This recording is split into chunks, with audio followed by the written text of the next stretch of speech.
Nah, habis itu kita terus usaha dan alhamdulillah 11 kali kita gagal. Karena gini loh, kita yang belajar aja begini, apalagi nggak belajar, makin nyungsep. Nah, buat zaman sekarang yang terbaru ada nih yang ke-8. Apa tuh? Jangan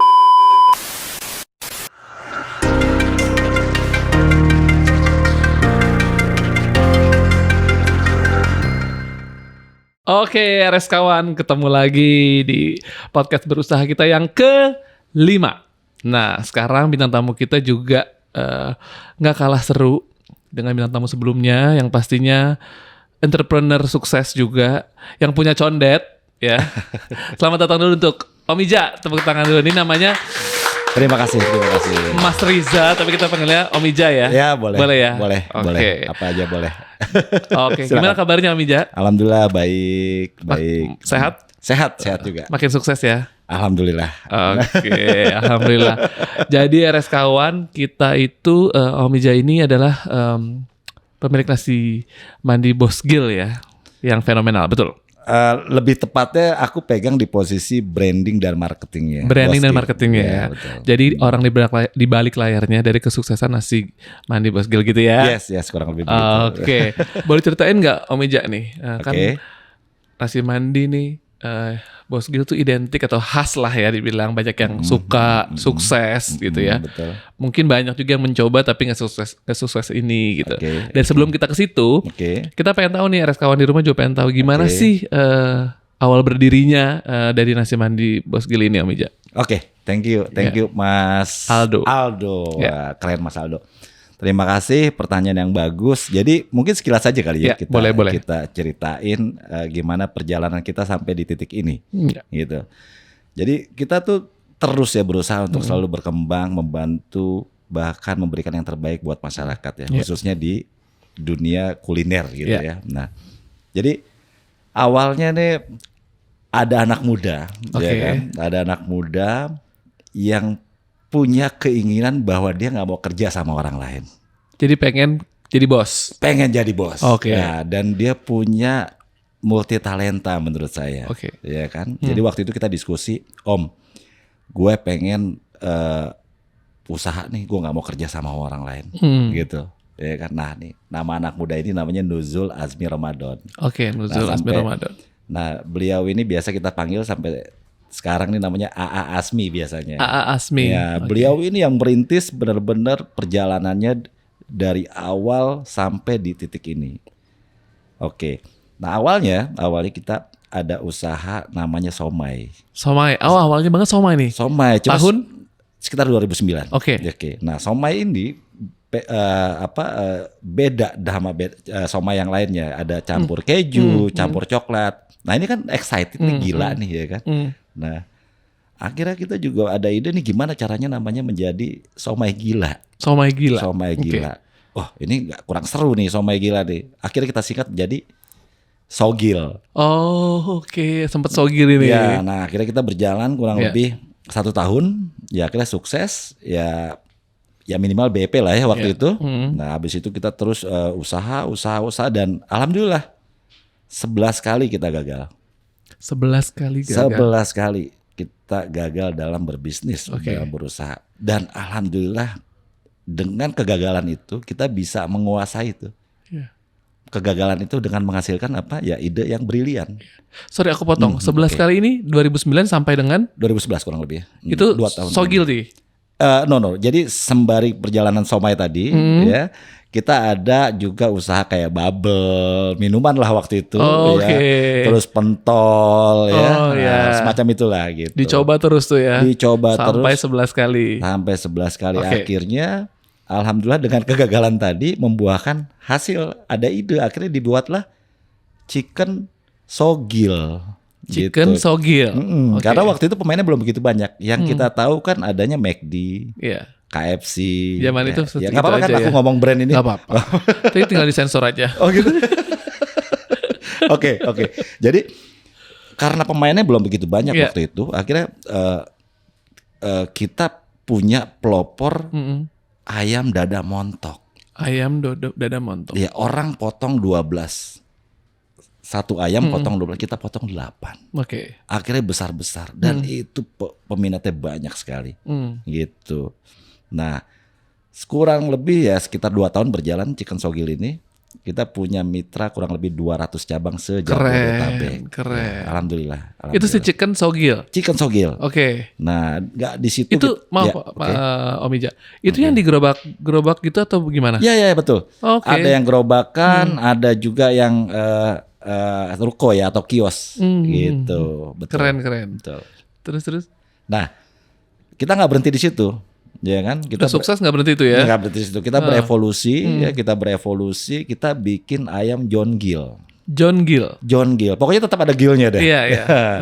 Nah, ayam John Gill ini dia jual ayam panggang. Oh, beda sama yang tadi ya. Atau kalau orang bilang tuh kambing guling, kita ayam guling lah.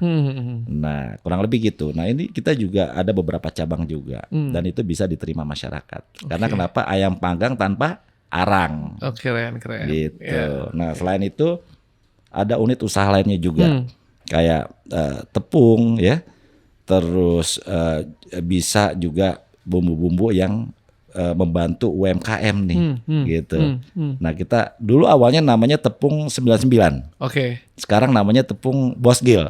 Tepung Bos Gill. Iya, nah ini sebenarnya tujuannya mulia nih. Jadi membantu teman-teman di luar sana yang mau usaha kecil-kecilan ya, mau bikin fried chicken jualan, itu bisa beli tepungnya di kita. Oke, jadi Gitu. provide tepungnya. Betul, nanti bisa dikepoin di tepungbosgill.com. Tepungbosgill.com tuh RS kawan ya. Jadi bisa di online ya, kita online, beli ya. online. Namanya tepung Bos Gill. Nah, kita juga ada pelatihannya juga, gimana cara ngolah. Ada tata caranya. Kita ajarin. Iya. Oke. Kurang lebih sih itu. Gitu. Oke, sampai dengan nasi mandi? Iya, jadi itu tadi kurang lebih perjalanannya ya. Sampai akhirnya dari situ kita ada usaha nasi mandi Bos Gill. Yang sampai saat ini. Ini, betul. Oke, berarti itu kan bisa dibilang dari jalanan dari gerobak, betul, gitu ya. Betul. Terus sekarang ini perjalanannya kalau dibilang sih sekarang 2024 ya, nggak pendek, panjang. Yeah. Pasti RS kawan, ya iyalah, pasti modalnya gede, apa segala begitu kan. Boleh ceritain nggak dari gerobak sampai sekarang itu gimana? Kalau bisa sampai sekarang gitu, Om Ija? Oke, kalau bicara permodalan ya. Kita tuh boleh minjem gitu. Oke, tuh. Jadi jangan kecil hati. Jadi from minus to hero. Oke. Iya. From minus ya, bukan from zero lagi ya. From minus. From minus ya. Ada bantuan IMF. Apa tuh? Apa tuh IMF? Ayo. Pasti plesetan nih. Istri, mertua, dan family. Kita olah dulu semuanya. Oke. Jadi kenapa sih kita tadi pertanyaannya kita sampai di titik ini gitu ya? Betul. Ya? Kita berkomitmen sama yang namanya pondasi usaha. Pondasi usaha. Ya, tentunya pondasi itu kita memiliki visi dan misi. Ya, visi dan misi ini ibaratnya kayak pohon lah. Ya kan, pohon itu kan mesti akar yang kuat, ya kan, batang yang besar. Pondasinya ya. Cabang yang banyak. Ya artinya kita mau seberapa besar pohon itu. Kita besarin gitu kan. Ya karena Bos Gill sendiri punya visi ya menjadi restoran cepat saji. Dari tadi pasti kan RS kawan bertanya ya. Awalnya cuma dari gerobak pinggir jalan bisa sampai 200 lebih cabang. Jabodetabek doang lagi ya, bukan maksudnya di wilayah segitu banyak. Berarti kan banyak orang yang merasa ini menguntungkan dan lain sebagainya ya. Betul. Itu tuh fondasi dulu, bener nggak Pak? Dari Om Ija bilang tadi, fondasi dulu yang kuat. Betul. Mau 11 kali gagal kek, mau gimana, mau IMF kek, ya kan, istri, mertua, family semua itu. Ya, tapi lo mau punya pohonnya segede apa gitu. Cabang lo banyak segala macam. Kalau fondasi lo kuat, itu pasti akan sukses gitu ya. Yes, betul. Jadi gagal 5 kali, 6 kali itu masih dikit. Ini 11 kali ya. Betul. Gitu ya. Udah luar biasa stresnya, tapi menghasilkan yang luar biasa gitu. Betul. Visi misinya karena jelas, Om Ija. Oke, tadi kita udah ngobrol tentang latar belakang, berdiri segala macam gitu ya. Sekarang bisa dibilang sudah di posisi yang nyaman lah. Kita atur ya, insya Allah, walaupun nggak mungkin nggak ada cobaannya ya. Pasti ada cobaan. Pasti ada. Nah, kita ngomong cobaan nih. ada juga pasti nih bertanya nih. Oke, kita udah lihat gimana fondasi yang kuat, gimana tadi keuangan sudah jelaskan sedikit lah ya. Iya. Nggak gampang gitu, bukan sulit. Kita harus pakai uang yang ada dari istri mertua dan semuanya. Pokoknya diusahakan lah berjibaku gitu ya. Betul. Nah, di level saat ini pasti ada tantangan. Yes, betul ya. Betul. Dengan adanya mungkin aku bisa sebut persaingan yang mirip, kemudian ada juga yang baru mungkin juga lebih masa kini dan lain sebagainya mungkin. Betul. Boleh ceritain nggak Om Ija, tantangan di posisi saat ini yang paling terasa tuh apa aja? Oke, menurut saya memulai usaha itu adalah pencapaian yang sangat penting buat para pengusaha ya. Yes, betul. Iya kan. Yang tantangan terbesarnya adalah bagaimana kita mengatur finansial kita, ya, bagaimana kita mengatur manajemen kita, ya, bagaimana kita mengatur produk-produk kita, ya. Karena tentunya sebelumnya sudah sempat saya katakan bahwa bagaimana cara mengelola SDM itu dengan baik, ya. Karena mempekerjakan orang itu yang pertama harus sesuai wadahnya. Setuju. Betul kan? Sesuai dengan wadahnya. Betul. Membangun brandnya bagaimana? Betul kan? Iya kan? Nah, artinya bagaimana? Kita ini mempekerjakan orang sesuai wadah harus yang tepat. Kita kasih dia sesuai SOP. Kita kasih dia pelatihan, ya kan? Kita kasih dia coaching one and one. Iya. Nah, itu penting banget gitu. Jadi jangan sampai ibaratnya begini. Dia terbiasa di bagian kasir. Tapi menurut kita dia cocok nih buat jadi PR. Iya, sebetulnya. Akhirnya kita dipaksakan di PR. Akhirnya kan boncos, dia nggak bisa. Nggak bisa. Ya, betul. Akhirnya jadinya malu-maluin. Iya. Nah, kita mesti lihat itu, kita mesti monitor itu. Bagaimana mengelola SDM dengan lebih baik. Juga finansial juga ya. Yes, karena sampai detik ini Asmi pun masih belajar. Ya. Sudah sesukses ini pun masih belajar. Kita juga masih belajar. Iya. Karena gini loh, kita yang belajar aja begini, apalagi nggak belajar, makin nyungsep. Iya. Oke. Nah sekarang aku pengen tanya Om Ija. Kita udah bilang sukses lah gitu ya saat ini. Tapi nasi mandi nih banyak banget nih sekarang, bener nggak? Ya. Persaingan itu gimana sih strateginya untuk kalau menurut aku ya, nggak tahu Mama Ija. Kalau persaingan itu kan kita jangan anggap mereka saingan gitu ya. Kita sukses bareng-bareng kan nggak ada salahnya gitu ya. Tapi aku nggak tahu nih kalau dari strategi Om Ija sendiri gimana kalau dengan menghadapi persaingan yang sama, bisnisnya sama nih gitu ya. Terus pasti juga ini ketakutan terbesar para pelaku UMKM di luar sana. Kalau bisnis kita sama orang lain gitu. Nah tips Om Ija gimana buat mereka semua yang ketakutan itu gitu? Cuma 2 kata sih sebenarnya. Cuma 2 kata. Apa tuh? Menciptakan market. Menciptakan market. How to create the market. How to create the market. Iya. Karena gini. Nasi Mandi Boskil kita mempositioningkan brandnya adalah sebagai makanan segala acara. Makanan segala acara. Makanan segala acara. Dan kita mesti punya target market yang jelas. Yang jelas, mesti yang jelas. Kayak kita nggak bisa nih kita bikin target market yang tidak pasti. Artinya kita mau mengarah ke yang mana gitu loh. Akhirnya kita bikin target market yang jelas.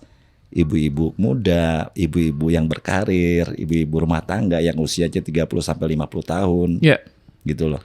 Dan dia punya perilaku atau gaya hidup yang seperti apa? Suka kumpul. Itu research dulu tuh ya. Kita research dulu ya. Harus. Jadi nggak main-main ya. Nggak main-main. Dia tinggal di kota besar kah, ya kan, atau di kota pinggir kan, atau dia terus suaminya berpenghasilan berapa rupiah, itu kita benar-benar survei, gitu. Kenapa? Karena berangkat dari situ kita juga kita kasih fasilitas, untuk konsumen-konsumen di Boskil, gitu loh. Artinya terus berevolusi, terus memberikan fasilitas yang terbaik. Gitu. Kita ada ruang VIP. Keren. Ya kan? Dan ruang VIP-nya kita no minimum charge ya. Jadi tidak ada. Jadi berapapun spendingnya, berapapun transaksinya, boleh pakai ruang VIP-nya. Keren. Gitu ya. Instagramable juga, ibu-ibu bisa foto. Arisan ya. Arisan. Iya. Karena Mas Aldo mungkin ngerasain nggak kalau jalan biasa yang nentuin makanan tuh cewek apa cowok? Cewek kan. Coba ikut aja. Nah, makanya kenapa kita pilih ibu-ibu. Dan itu memang terjadi. Belum lama ini kita ada survei selama 1 minggu. Kita ada yang namanya sales channel, kita admin pesanan. Ya, artinya kita mau melihat seberapa banyak nih peneleponnya ini. Ya kan, ternyata dilihat dari survei ibu-ibu yang paling banyak dibanding bapak-bapak. Oh gitu ya. Itu kurang lebih. Oke. Aku bisa tarik kesimpulan nih, RSKwan pasti dapat ilmu nih, bocoran nih dari Om Ija. Jadi jadi jangan takut ada persaingan, itu jangan takut ya kalau dengan sejenis. Tapi kita tuh punya market sendiri. Kita cari tahu yang suka sama produk kita tuh siapa. Betul. Jadi tapi nggak main-main, cek detail. Misalnya perempuan kah, laki-laki, anak kecil, dewasa, umur, penghasilan dia, kebiasaan dia, gitu ya. Sehingga itu cocok nggak sama produk kita. Ya, kalau itu nggak cocok, jangan ke situ marketnya, cari lagi gitu ya. Tentukan, jadi menciptakan market. 2 kata, menciptakan market. Keren. Tepuk tangan dulu dong untuk Om Ija nih. Kita dapat ilmu yang bermanfaat nih. Kita ada 200 orang di depan kita. Oke, nah. Pasti ini pertanyaan dari RSKwan mungkin yang baru-baru coba bisnis gitu ya. Cara menentukan target market yang tepat tuh menurut Om Ija berdasarkan pengalaman selama ini gimana caranya Om Ija? Sebelum masuk ke situ mungkin aku jelasin juga kisi-kisinya gimana. Boleh. Oke. Jadi Bos Gil ini sangat memperhatikan yang namanya 3 hal nih. Apa tuh? Tampilan, produk, ya, dan pelayanan dan kebersihan. Oke. Kalau bicara tampilan, kita ada ilmunya nih, dan ilmunya ini luar biasa. Mas Aldo tahu Laron? Laron tahu. Tahu kan? Laron kalau di tempat terang kira-kira dia datang nggak? Datang kan? Datang. Kenapa nggak kita aplikasikan di bisnis kita? Gitu. Kita bikin yang terang-terangnya. Segampang itu, semudah itu ya kita pikirnya ya. Semudah itu. Asap. Orang bikin sate, jualan sate, kira-kira menggiurkan nggak? Iya. Betul kan? Betul. Ya kan? Tukang sate rata-rata jam 7 malam, jam 8 malam udah habis loh. Iya, sate betul. Madura tuh. Ya kan? Karena apa? Aromanya, itu jimatnya tuh. Iya, betul. Jadi mau nggak mau tampilan kita mesti jaga. Ya. Tampilan. Ya, tampilan kita mesti jaga. Kedua produknya. Tadi kan. Kualitas itu kita mesti jaga. Kita nggak berhentinya terus memperhatikan kualitas produk, ya. Dan yang ketiga masalah pelayanan. Kita punya PR di setiap outlet. Itu juga jimat kita. Harus tuh ya. Benar-benar kita drill, kita didik. Betul. Serta kebersihan. Coba, saya tanya Mas Aldo, kalau ke restoran pertama kali yang didatengin apa Mas Aldo? Meja kita. And then? Kamar mandi. Udah ya? Udah. Kalau kamar mandi suka perhatiin nggak? Apa tuh? Suka kan? Kalau kamar mandinya aja nggak diperhatikan, ember bocor, ya, sapu kotor, ya, becek, tisu di mana-mana, lu gimana mau memperhatikan yang besar? Itu loh. Aku pertama kali datang kalau ke outlet ya, kita perhatiin, itu kita cek, itu paling penting juga. Itu kita nggak bisa kesampingkan. Ya kan? Kenyamanan dari customer ya. Nah. Berangkat dari itu, kita coba bikin yang namanya kritik dan saran atau saran pelanggan, ya kan? Buat konsumen-konsumen yang datang ke outlet kita. Akhirnya kita bisa menilai konsumen-konsumen yang datang ke tempat kita itu, apakah itu ibu-ibu, apakah itu bapak-bapak, ya. Itu yang pertama. Yang kedua, kita punya sales channel admin pesanan, ya. Kita bisa menilai siapa yang menelepon. Ya kan? Apakah tadi ibu-ibu atau bapak-bapak? Ternyata anak-anak secara gitu ya. Atau anak-anak. Nah, secara survei ya, ternyata 70% lebih banyak ibu-ibu dibanding bapak-bapak. Nah, melalui tadi 2 hal tadi kayak ada saran pelanggan sama kita ngecek call. Kita bisa tuh nentuin target market kita. Betul. Gitu. Nah, mau di mana nih kelasnya?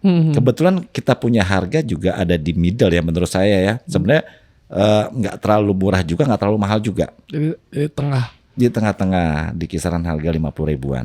Orang udah bisa konsumsi Bos Gil sama minumannya juga. Oke. Betul.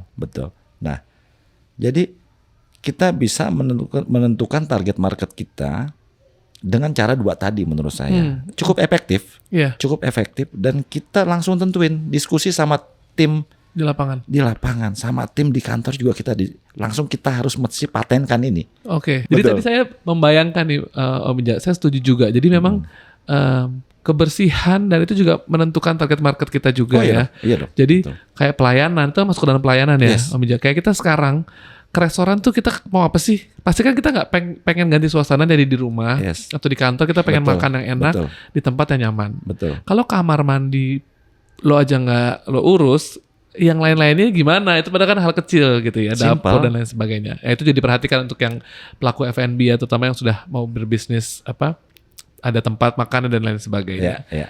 Oke, aku jadi membayangkan tentang nasi mandi tempatnya nih jadinya ya. Nah, pengen tahu dong ada program apa sih sekarang yang lagi berlangsung di Nasi Mandi Bos Gil? Oke, kita udah berjalan kurang lebih hampir di 3 bulan ini ya. Oke. Kita lagi ada program bagi makan-makan siang gratis tentunya Oke, keren. dari Nasi Mandi Bos Gil. Gratis? Gratis. Oke, di cabang mana nih? Seluruh cabang gitu. Oke. Jadi terutama kita mengutamakan konsumen yang memang loyal Oke. sama Bos Gil. Oke. Itu adalah sebuah bentuk sentuhan penghargaan lah ya buat konsumen Bos Gil yang memang senang makan di Bos Gil. Kita tawarin, mau gak kantornya kita kasih Oh, makan keren. gratis untuk siang gitu, atau mau gak acara pengajiannya mau kita kasih makan gratis, atau acara arisan dan lain-lain. Oke. Dan kita datengin, kita kasih. Oh, itu programnya ya. Yes. Maksimal Apanya maksimal? jumlahnya apa Oh, segala? kita kasih 2 loyang. Oke. Kita kasih 2 loyang itu bisa buat sampai 20 orang bisa. Oke. Gitu. Ini dari out of topik sedikit Oke, ya, dari oke. pertanyaan-pertanyaan yang harus ditanyakan. Saya jadi penasaran. Oke. Jadi sering juga nih Om Ija, nasi bos itu untuk pesta di rumahan gitu Oh, bisa. sering banget. Dan itu satu tampah itu untuk berapa orang tuh? Jadi, Jadi nanya gue. Oke. Jadi kita ada beberapa tipe. Ya. Oke. Ada loyang mini. Loyang mini. Ya. Ada loyang sedang. Ada loyang besar. Jadi ngiler. Oke. Ada ayam. Dan ada ayam, ada kambing. Keren. Ya kan? Oke. Ya, jadi kalau ayam dan kambing itu namanya mix. Bisa juga. Bisa juga. Oke. Kita juga punya teh adeni. Hmm. Nah, teh rempah Oke. gitu. Nah, cukup nyaman. Kayak lagi cukup umroh enak. ya. Kayak makanan lagi umroh ya. Dan itu benar. Jadi kan? beberapa tamu yang datang tadi yang aku bilang kita ada lembar saran pelanggan Iya. tadi, dia bilang gue merasa kayak masih di Madinah nih. Ah iya. Iya. Itu enak banget. Yes, betul. Kita juga ada kebabnya juga. Oh gitu. Kita Ada tempat yang duduk di bawah gitu nggak? lesehan ada. Ada yang Dia kayak di sana tadi, gitu tadi kan? ruang VIP. Oh yang karpet gitu. Yes, betul. Oh kayak kita kayak lagi ibadah rasanya tuh di umroh. Banget. Bisa request musik juga. Oke. Ya kan? Oke. Gitu. Keren. Kalau dilihat ini, saya persentase mungkin saya nggak tahu ya. Yang Oke. sukses sama yang enggak. Oke. UMKM banyak yang sukses, banyak juga yang fail. Banyak yang nggak berhasil gitu. Kayak tadi Om Ija bilang 11 kali gagal baru sukses di tahun keberapa dan sampai saat ini alhamdulillah. Menurut pelaku nih, menurut Om Ija sebagai pelaku UMKM dari kecil sampai sukses sekarang, Oke. alasan apa sih yang paling besar menurut Om Ija yang membuat mereka gagal? Ini para UMKM kan pasti dia takut gitu ya. Iya. Gagal itu kenapa menurut Om Ija? Oke. Kenapa UMKM banyak yang gagal berkembang? Yes, Ya itu. kan? 2 poin lagi. Depan lagi. Ya kan? Yang pertama adalah salah memilih konsep. Salah konsep, Yang kedua salah milih partner. salah pilih partner. Iya Iya. dong, penting dong. Iya, ya kan? benar. Karena kan kita mesti punya prinsip dagang nih, Iya. ya kan? Yang pertama nggak boleh nipu, Yes. ya kan? Terus yang kedua berkata benar, Terbuka, jangan ya. dilebih-lebihin, Dan dikurang-kurangin. jangan dikurang-kurangin, Iya. ya kan? Dan yang ketiga itu kalau ada sesuatu yang mudah, kenapa harus dipersulit, Iya. ya kan? Yang keempat, kita mesti bisa dipercaya, Iya. ya gak? Yang kelima kita mesti dermawan, Iya. ya kan? Ya kan, yang keenam juga kita nggak perlulah mewah-mewah, kita sederhana aja. Yang ketujuh kerja keras, cerdas, ikhlas. Oke. Nah, buat zaman sekarang yang terbaru ada nih yang ke-8. Apa tuh? Jangan baperan. Jangan baper ya. Jangan baper. Ya kan? Dikit-dikit tersinggung, dikit-dikit marah, dikit-dikit sedih ya. Nggak maju tuh kalau jadi orang baper. Iya. Oke, jadi itu kuncinya ya. Jadi mungkin yang sering dihadapi, jadi jangan salah milih konsep. Ya. Jangan salah pilih partner. Betul. Itu yang utama ya. Betul. Karena itu sangat mempengaruhi. Karena kan kita beberapa orang otaknya beda-beda ya Pak. Iya dong. Betul pasti. Ya. Jadi kan maunya apa, tapi ya itu yang terakhir sih kuncinya sih Pak. Jangan baper. Jangan baper. Kita harus diskusi, kita harus ngobrol. Betul, setuju. Kemudian terbuka, jangan dilebihin dan dikurangin. Apa adanya aja. Apa adanya. Nggak usah penampilan apa dan lain sebagainya, gaya hidup nggak usah dilebih-lebihin, biasa aja. Betul. Ya, itu mungkin saran untuk para pelaku UMKM itu sangat simple ya. Secara tadi nggak sulit, nggak harus pinter, harus sarjana, harus sekolah tinggi, enggak. Kita sekolah nggak pintar-pintar banget. Iya, betul. Itu yang penting jujur. Betul. Jangan salah pilih partner, jangan salah konsep gitu ya. Kemudian juga kalau ada apa-apa nggak usah baperan gitu. Jadi diskusikan aja. Pasti gagal-gagal biasa. Coba lagi. Kita juga suka terima dari beberapa pelaku usaha UKM ya, terutama di kuliner. Kita diskusi bagaimana memajukan nih usaha mereka. Usaha kita, kita kasih konsep mereka. Gitu, kita bantu, gitu. Saling membantu lah, gitu. Ya, berbagi tadi ya. Berbagi tadi. Iya, berbagi kan nggak harus materi. Betul, ya. betul. Pengetahuan, pengalaman kita juga kan bermanfaat untuk mereka ya. Betul. Keren. Itu sangat. Ini obrolan ini seru kenapa? Karena nggak berat, simple. Semua orang saya rasa bisa mengaplikasikan itu gitu. Simple, betul. Tadi sempat ada disinggung, aku belum jawab ya. Jadi nasi mandi Bosgil ini sudah ada 7 cabang. Keren. Di mana aja tuh Om Ija? Yang pertama pusat di Bosgil Karawaci. Yang kedua Bosgil Condet. Ya, yang ketiga Bosgil Bandung di Bandung Kota atau di Citarum. Di kotanya, oke, di Citarum ya. Yang keempat ada di Bosgil Buah Batu. Bandung juga. Betul. Yang kelima itu ada di Bosgil Ampel di kawasan wisata Surabaya. Oke, udah di Surabaya. Ada Bosgil yang di Pagesangan ada juga di Surabaya juga. Dan yang terakhir di Sidoarjo. Yang paling baru Sidoarjo? Enggak, sebenarnya berbarengan sih juga. Oh, jadi buka barengan apa? Ada sebagian yang beda-beda tipis lah waktunya. Tapi waktu bersamaan ya. Betul. Dan itu nextnya kita mau buka di BSD. Sama di Bintaro. Nah, itu nanti tunggu tanggal mainnya. Keren. Itu sesuatu yang luar biasa, di luar konsep, tapi ini sangat menarik di dunia kuliner gitu. Keren. Dan next kita mau open di Kuala Lumpur. Insya Allah. Sampai luar negeri ya? Sampai luar negeri. Keren. Oke. Setelah kita ngobrol tadi banyak ilmu ya, tadi aku udah bilang. Ilmunya nggak berat-berat, sederhana tapi membangun. Ya, buat pelaku UMKM di luar sana boleh dipraktekkan karena sama sekali tidak ribet, tapi itu yang harus diaplikasikan memang bukan hanya dalam berbisnis tapi dalam kehidupan kita sehari-hari gitu ya. Yes, betul. Kalau ada yang mudah kenapa disulitin? Betul. Ngapain? Iya, betul. Simple aja. Iya, demikian juga ada strategi dan lain sebagainya. Yes, betul. Oke, Om Ija. Ini ada Q&A dari pertanyaan dari teman-teman untuk Om Ija dan juga teman-teman pendiri Bosgil lah. Kenapa sih milih yang namanya nyeleneh gitu ya dengan unsur kata gila gitu? Kenapa Om Ija? Oke. Ini sebenarnya pemikiran yang luar biasa ya. Yang menurut saya jarang orang mikirin hal ini. Kita ini berada di posisi zaman yang mana? Kita ada 4 zaman. Ya.